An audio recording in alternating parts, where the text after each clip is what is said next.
दिन के लिए बहू नहीं लाई थी कि वो हम लोग से अलग हो जाएगी, और तो और ना किसी की सुनती है ना किसी की कहना मानती है। बहन जी नमस्ते। नमस्ते नमस्ते, बस बैठी थी, आपका इंतजार कर रही थी। अच्छा ये बताइए आपने मुझे इतनी इमरजेंसी में क्यों बुलाया, क्या बात है, पायल से कोई गलती हो गई क्या? अरे समदन जी पहले आप बैठिए तो। हाँ समदन जी आप बताइए क्या हुआ, मेरी बेटी से कोई गलती हो गई क्या?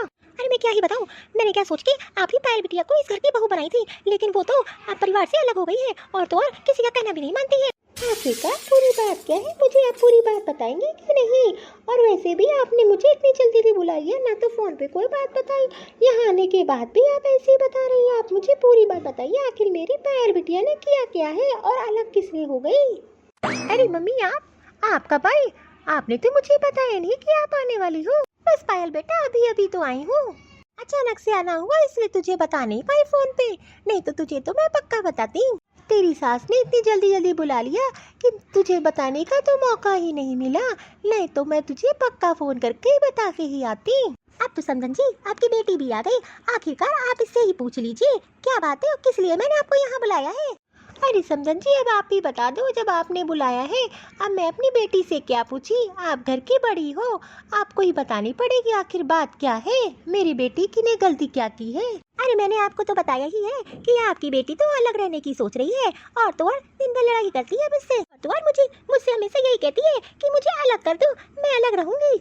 अरे पायल ये कैसी बात मैं सुन रही हूँ तुम्हारी सास के मुँह से कि तुम अलग होने की सोच रही हो, ये शिक्षा तो मैंने तुझे कभी नहीं दी थी। मेरी पायल बेटी तो ऐसी नहीं थी कि ससुराल जाते ही अपना अलग रहने की सोचेगी। अरे ये तुम्हारी सास नहीं है, तुम्हारे माँ बाप है, अरे उनके विषय में तो कुछ सोची होती, आखिरकार तेरी बुद्धि को हो क्या गया है, और वो इस उम्र में अपने ही बच्चे से क्यों अलग रहे? पायल मुझे ये बता, ये तेरे दिमाग में बात आई क्यों? मैंने और तेरे पापा ने तेरी तो ऐसी परवरिश नहीं की थी, और इस दिन के लिए तेरी शादी नहीं की थी कि तुम अपने सास को ही अपने बेटे से अलग कर दे। अरे मम्मी आपको तो पता है ना, मैंने कभी नहीं सोचा था कि मैं शादी के बाद अपने सास ससुर से अलग हो जाऊंगी। मुझे भी पता है कि ये भी अपने एक लौते बेटे के माँ बाप है, मैं भला इनको अलग क्यों करने लगी? आपको अपनी पायल बेटी पे जरा सा भी भरोसा नहीं है। और तो और मम्मी मैंने कभी सपने में भी नहीं सोचा था कि मैं ही अपने सास ससुर से अलग रहने के लिए बोलूंगी। मैंने कभी इतनी गलत शिक्षा आप लोगों से नहीं ली है, मेरे माँ बाप ने मुझे बहुत अच्छे संस्कार दिए, इतना तो मुझे पता है।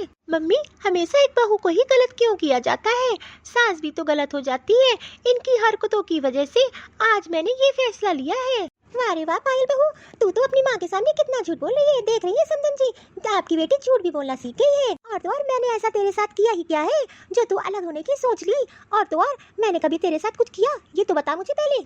अगर माँ जी आप यही पूछ रही हो कि मैं आपके साथ करती क्या हूँ, तो ठीक है मैं मम्मी को अपनी बताऊंगी कि आप मेरे साथ कैसा व्यवहार करती हो। मम्मी ये कहने की बात है कि शादी के बाद लड़कियों का ससुराल मैके जैसा हो जाता है, ये तो सब कहने की बातें हैं। मम्मी मैं जब से आई हूँ तब से ये घर मुझे अपना नहीं लगता है, शादी के बाद लड़कियों को ससुराल अपना लगने लगता है, लेकिन मुझे तो ये पराया लगता है, पराया। पता है मम्मी आपको, मैं इस ससुराल में अपनी मनपसंद का कुछ नहीं कर सकती हूँ, और तो और मुझे कोई काम करना पड़ता है अपनी सास और ससुर से बिना पूछे तो मैं कुछ कर ही नहीं सकती हूँ। यहाँ तक कि मुझे अगर कुछ खाना भी होता है किचन में तो बिना सास की परमिशन से मैं किचन में जा भी नहीं सकती हूँ। यहाँ तक कि मम्मी आपको पता है अगर मैं कुछ खाने के लिए बनाने भी जाती हूँ तो मुझे हर चीज़ नाप तोल के देती हैं, यहाँ तक कि मैं अपना मनपसंद का कुछ खा के बना भी नहीं सकती हूँ। और तो और घर के कोई भी फैसले होते हैं मुझे उस चीज़ से बिल्कुल अलग किया जाता है, मुझे तो पता भी नहीं होता है घर में आखिरकार चल क्या रहा है, मुझे तो पराया जैसा समझा जाता है।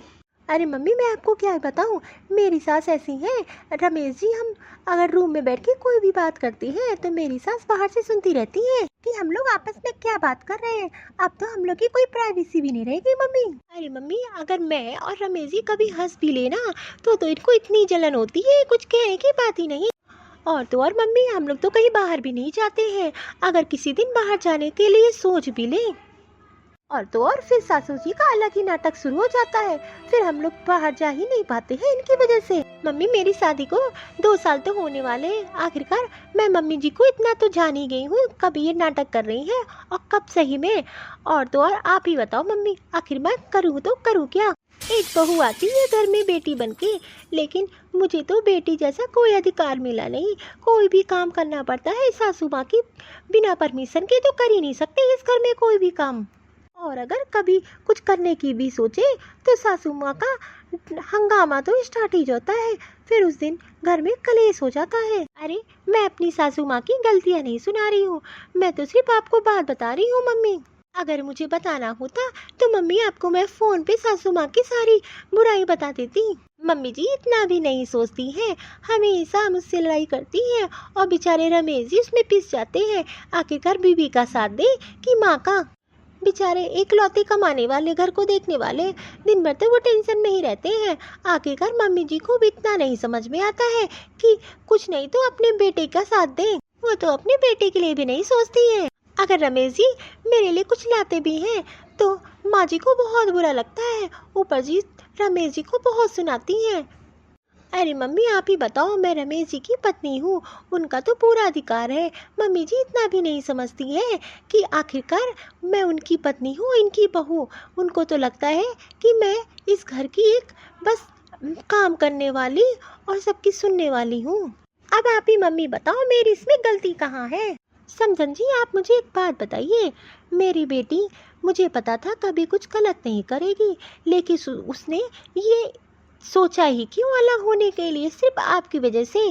आप ही बताओ समझन जी। और तो और अगर मेरी बेटी ने अलग रहने के लिए सोचा, सिर्फ उसकी वजह आप ही हो। आपको तो ये दिख गया कि मेरी बेटी घर को तोड़ रही है, लेकिन आपको ये नहीं दिखाई दिया कि उसकी असली वजह कौन हो। आप हो, आप समझन जी आप। मेरी पायल बिटिया तो ऐसी है कि इस घर को अपना समझती है, लेकिन आपने उसको कभी अपनी बहू नहीं समझा। और पायल बेटा तुझे मैं एक बात बताती हूँ, छोटी मोटी घर की लड़ाइयों को भूला जाता है और उनको लेके बैठा नहीं जाता है, नहीं तो इससे तेरा ही परिवार टूटेगा। अरे समझन जी आपका एक लौता बेटा है, आखिरकार उसके विषय में भी तो आपने नहीं सोचा।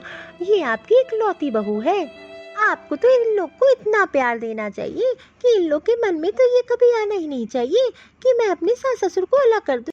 अरे कम से कम आप अपने बेटे के लिए तो सोच लेती। बेचारा सुबह चला जाता है, शाम को आता है, ऊपर से घर में ऐसा माहौल देखेगा तो वो किसका साथ दे, अपनी बीवी का या अपनी माँ का।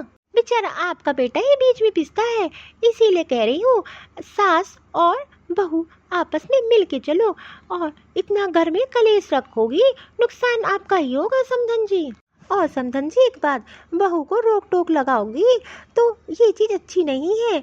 और तो और वो तो आपकी घर की बहू है, आप जैसे उसको बताओगी वैसे चलेगी, लेकिन इतनी भी रोक टोक अच्छी नहीं होती है कि वो अपनी ज़िंदगी ना जी पाए। आप दोनों मिल के चलोगे तो देखो घर में कितनी सुख और शांति रहेगी। और अगर आप लोग मिल के नहीं चलोगे तो हमेशा घर में कलेश बना रहेगा। हाँ हाँ समधन जी आप एकदम सही कह रही हो, मैं समझ नहीं पाई। आखिरकार मैं हमेशा से पायल को अलग रखती थी घर के हर मामलों में। कोई भी फैसला होता था मैंने तो पायल को हर समय किनारे रखा है। गलती मेरी है, पायल बहू की नहीं है। आज से मैं ऐसा कोई काम नहीं करूंगी जिससे पायल बहू को बुरा लगे। और तो और ये इस घर की बेटी नहीं बहू हो, इसकी जो मर्जी हो वो करे, क्योंकि मैं भी नहीं चाहती कि घर में कलेश हो और ये दोनों हमसे अलग हो जाएं। और हाँ ये बात आप सही कह रही हो, अब सास बहू के झगड़े में बेचारा मेरा बेटा परेशान होता है। और तो और मैं नहीं चाहती कि बेटा मुझसे अलग हो जाए। और तो और मैं अब बहू को भी नहीं चाहती हूँ। आखिरकार ये मेरी गलती है, आज आपने मेरी आँख खोल दी समधन जी।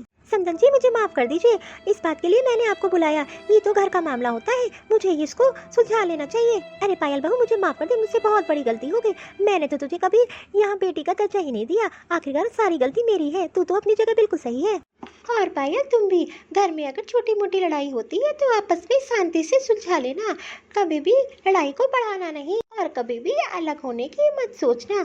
जैसे हम तुम्हारे माँ बाप हैं वैसे तुम्हारे सास और ससुर तुम्हारे माँ बाप हैं, कभी इनको पराया मत होने देना। और अगर तेरे साथ छोटी मोटी चीज़ों के लिए भी डांटे ना तो नाराज मत होना, ये समझना ये तेरी माँ है और तो और सास माँ ही तो होती है। हाँ हाँ मम्मी आप एकदम सही कह रही हो, आज से मैं छोटी मोटी बातों पे इतना बड़ा फैसला नहीं लूँगी। और सासू माँ आगे से मैं कोई ऐसा फैसला नहीं लूँगी जिससे आपको बुरा लगे। ये हुई ना बात अच्छी बहू वाली।